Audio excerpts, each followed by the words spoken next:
La Côte d'Ivoire accueille la COP15, la conférence des parties à la Convention des Nations Unies sur la lutte contre la désertification. C'est la 15e conférence de haut niveau qui réunit l'ensemble des 197 États membres. La rencontre va se tenir ici même au Sofitel, Hôtel d'Ivoire, à Abidjan.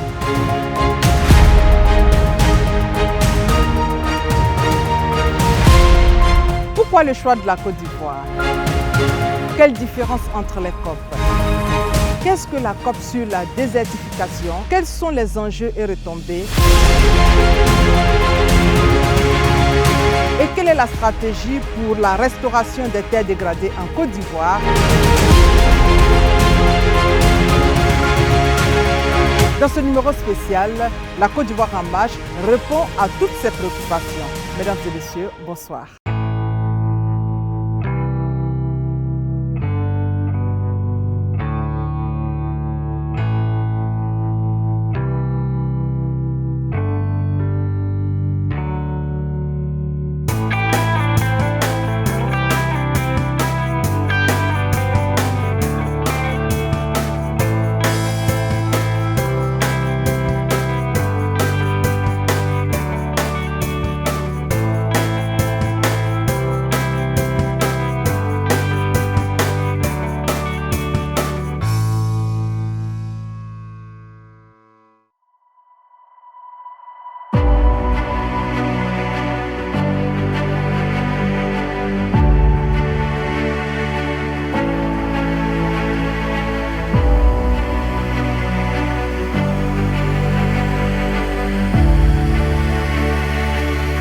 Les regards sont tournés vers la Côte d'Ivoire pour la 15e conférence des parties COP15 relative à la lutte contre la désertification et la sécheresse. Une conférence de haut niveau qui se tient 20 jours après le discours bilan du président Alassane Ouattara face au Parlement.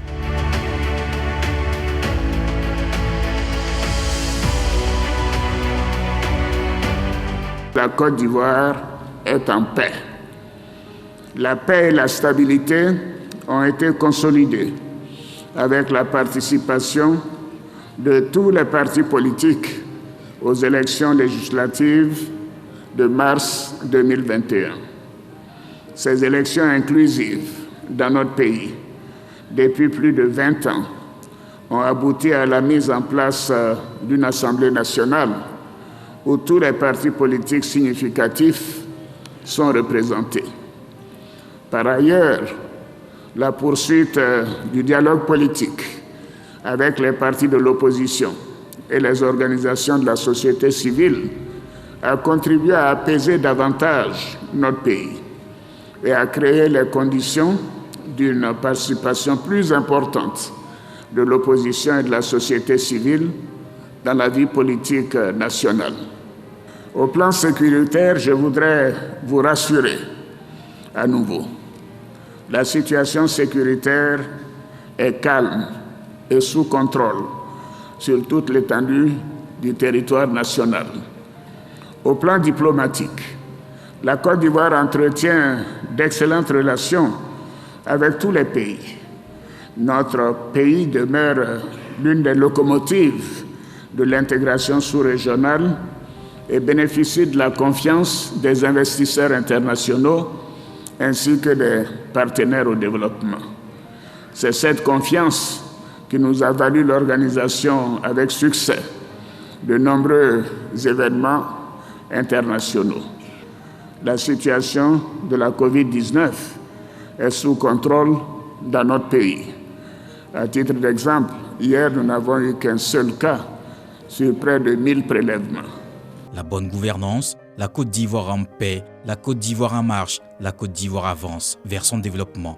Des raisons qui ont milité en faveur du choix du pays pour abriter la COP15. Il y a une combinaison de facteurs qui ont motivé les Nations Unies effectivement à choisir la Côte d'Ivoire comme lieu de cette conférence des parties.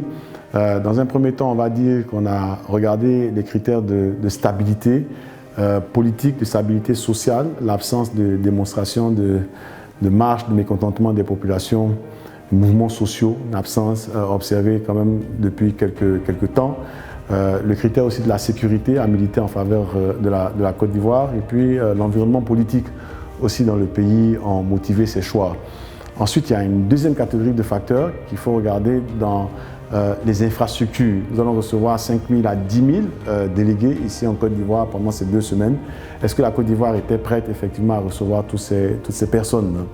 En regardant, on a observé qu'effectivement, il y a eu un développement au niveau infrastructurel, au niveau des routes, au niveau des ponts, au niveau des édifices. Et des investisseurs privés, des individus ont investi effectivement dans l'hébergement, dans l'industrie de l'hôtellerie et du tourisme. Sur la base politique, sur la base des infrastructures, sur la base de la stabilité politique, sur la base de l'environnement politique dans le pays, sur la base aussi de la volonté du gouvernement d'abriter effectivement ce genre de manifestation. Et surtout, dernier élément qui me paraît aussi fondamental, c'est la situation de la maladie à Covid. Comment le gouvernement a géré, a circonscrit effectivement cette pandémie-là afin qu'elle ne se propage pas à la vitesse à laquelle on a pu observer dans certains pays européens. Donc c'est une combinaison de l'ensemble de ces facteurs-là qui ont milité en faveur de la Côte d'Ivoire pour le choix donc de la Côte d'Ivoire en tant que lieu de cette manifestation historique. C'est la plus grande conférence jamais organisée en Côte d'Ivoire par les Nations Unies. Lutte contre la désertification? Non, personne ne doit baisser les bras face à ce fléau. Oui, c'est possible de lutter contre la désertification. C'est possible aussi de régénérer les sols, d'où l'importance de la COP 15.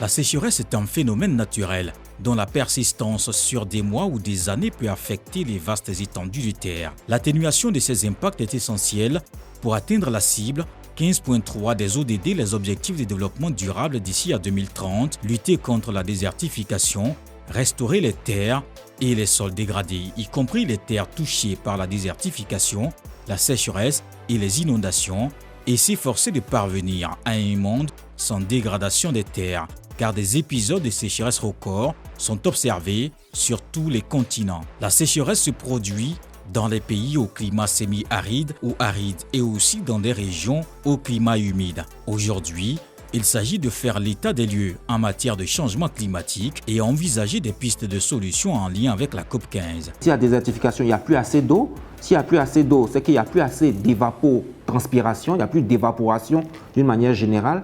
Et à partir de là, il ne peut plus avoir de pluviométrie.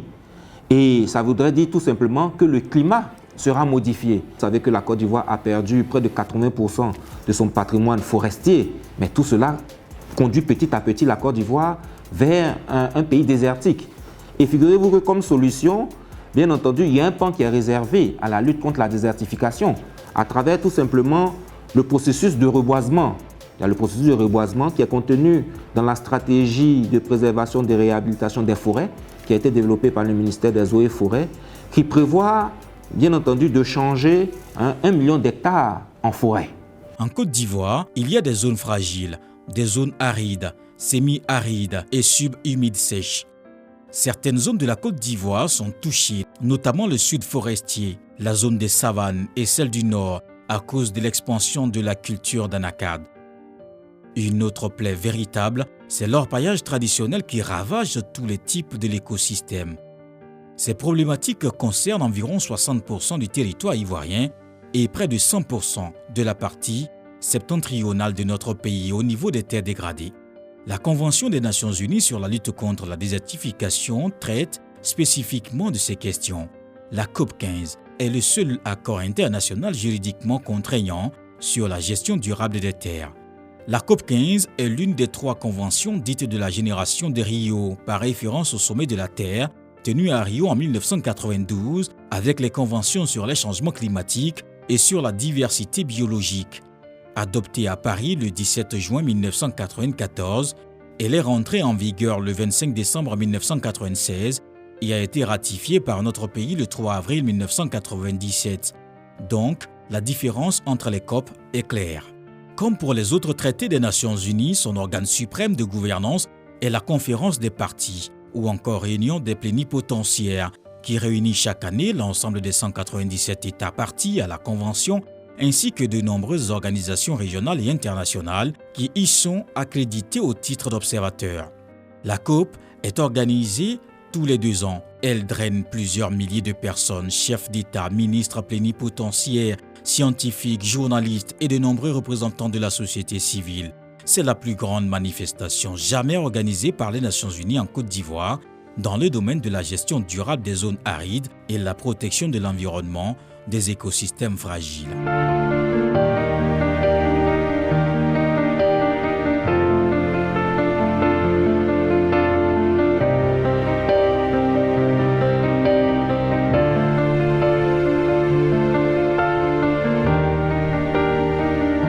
La COP15, ce sont donc les dividendes stratégiques, économiques, financiers et diplomatiques pour la Côte d'Ivoire. Commençons par les dividendes diplomatiques, politiques et historiques. Au niveau diplomatique, au niveau de la notoriété, au niveau du positionnement de la Côte d'Ivoire dans la carte mondiale sur la gouvernance d'un écosystème, de gestion d'un écosystème particulier, de l'environnement même en particulier, la diplomatie environnementale, la Côte d'Ivoire sera placée au centre effectivement de cette carte-là. Il y aura toute l'attention que vous pouvez imaginer. 700 journalistes seront présents en Côte d'Ivoire pour couvrir l'événement. Donc ça aussi, c'est un bénéfice qu'il ne faut pas sous-estimer. Et puis au niveau aussi du positionnement stratégique de notre pays, au niveau de la sous-région ici, du fait qu'Abidjan soit cette capitale là, pendant 2 semaines, ça permet en tout cas d'accroître le positionnement stratégique de la Côte d'Ivoire dans la sous-région en termes d'importance, en termes de rôle important joué dans la géopolitique, dans la géostratégie, dans la sous-région Afrique de l'Ouest.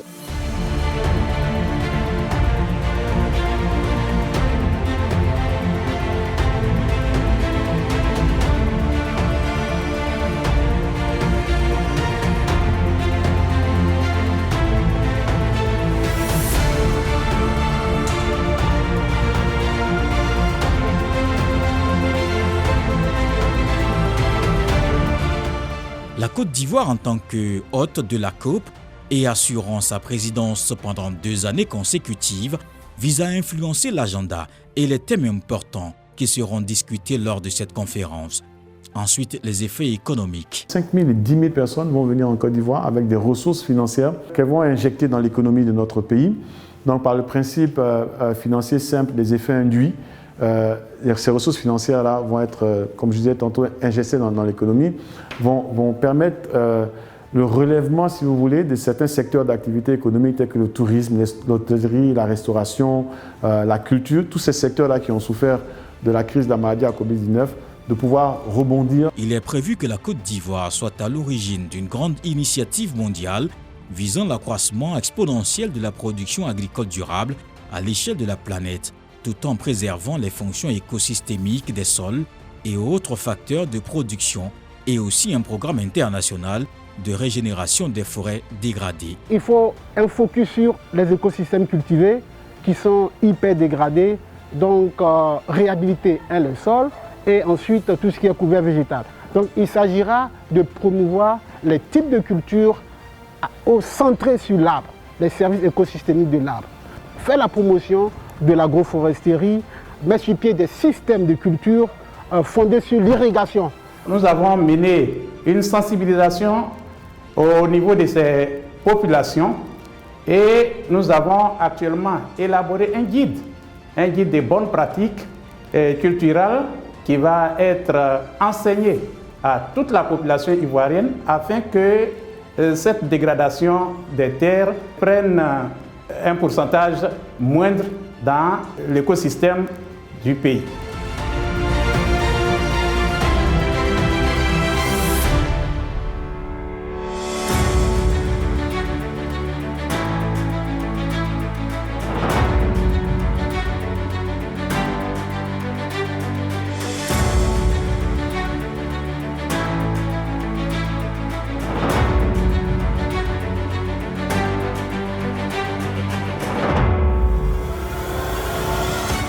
Les 197 États partis à la Convention travaillent ensemble pour améliorer les conditions de vie des populations des zones arides, maintenir et restaurer la productivité des terres et des sols et atténuer les effets de la sécheresse. Les populations locales sont encouragées à participer à la lutte contre la désertification et la dégradation des terres. Des défis complexes restent à relever avec une approche intégrée et une meilleure utilisation des ressources naturelles. Tous les acteurs y travaillent donc. Ainsi, Tout en favorisant la collaboration entre les 3 grandes conventions nées de Rio et les autres acteurs pertinents, il est prévu qu'en marge de la COP15, la Côte d'Ivoire soit à l'origine d'une grande initiative mondiale visant l'accroissement exponentiel de la production agricole durable à l'échelle de la planète, tout en préservant les fonctions écosystémiques des sols et autres facteurs de production.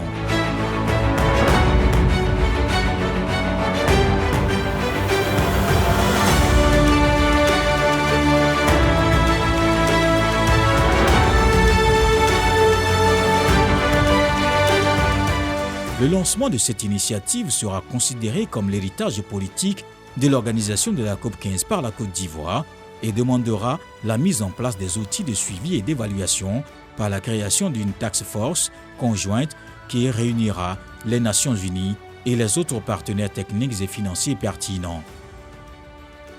Cette démarche s'appellera Initiative d'Abidjan.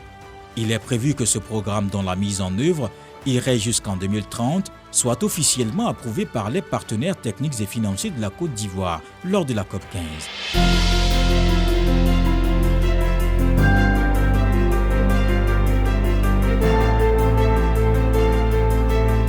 Pour les questions d'ordre institutionnel, la COP est une réunion des plénipotentiaires, c'est-à-dire qu'elle réunit des chefs d'État, des ministres et hauts représentants des États parties, détenant des pleins pouvoirs, délivrés par le chef de l'État, le Premier ministre ou le ministre des Affaires étrangères. Le ministère de l'Environnement et du Développement durable, en sa qualité d'autorité technique, point focal de la Convention, assure les opérations de préparation et d'organisation de la COP15.